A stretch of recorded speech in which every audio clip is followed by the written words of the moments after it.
సునంద వాళ్ళ ఇంటి దగ్గర ఆనంది సన్మానం జరుగుతూ ఉంటుంది. ఇక ప్రిన్సిపల్ మేడం ఏమో జ్యోతిని స్పీచ్ ఇవ్వమంటారు. ఇక జ్యోతి అయితే స్పీచ్ ఇవ్వడానికి లేస్తుంది. ఇక జ్యోతి అలా స్పీచ్ ఇస్తూ ఉంటుంది. ఇక ఆనంది గురించి గొప్పగా చెప్తూ ఆనంది గొప్పతనాన్ని చెప్తూ ఉంటుంది. ఇక ఆనందిని చూస్తే నన్ను నేను చూసుకున్నట్టుగా ఉంటుంది అని చెప్పి జ్యోతి అంటూ ఉంటుంది. ఇదంతా విని సునంద అయితే కోపంతో రగిలిపోతూ ఉంటుంది. ఏంటండి వీళ్ళంటేనే మనకి నచ్చదు, అలాంటిది వాళ్ళను మన కోడలతో పోల్చుకుంటున్నారు, అంటే వాళ్ళని మనం అసహ్యించుకుంటున్నట్టుగా మన కోడల్ని ఆనందిని కూడా మనం అసహ్యించుకోవాలా అని చెప్పి సునంద అంటూ ఉంటుంది.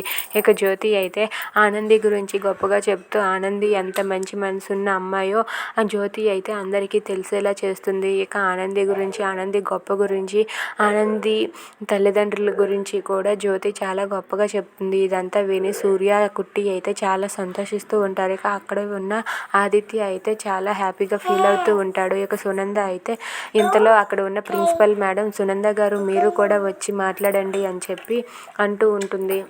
దాంతో సునంద వెళ్ళి నా కోడలి ఆనంది గురించి నాకు తెలిసింది కొంచెం మాత్రమే, మీ అందరి మాటల ద్వారా నేను వింటున్నాను, అది ఇంకా మంచిగా వినాలని నేనైతే కోరుకుంటున్నాను, ఆనంది ఆల్ ద బెస్ట్ అని చెప్పి సునంద అంటుంది. దాంతో ఆనంది అయితే థ్యాంక్ యూ అత్తయ్య గారు అని చెప్పి అంటుంది.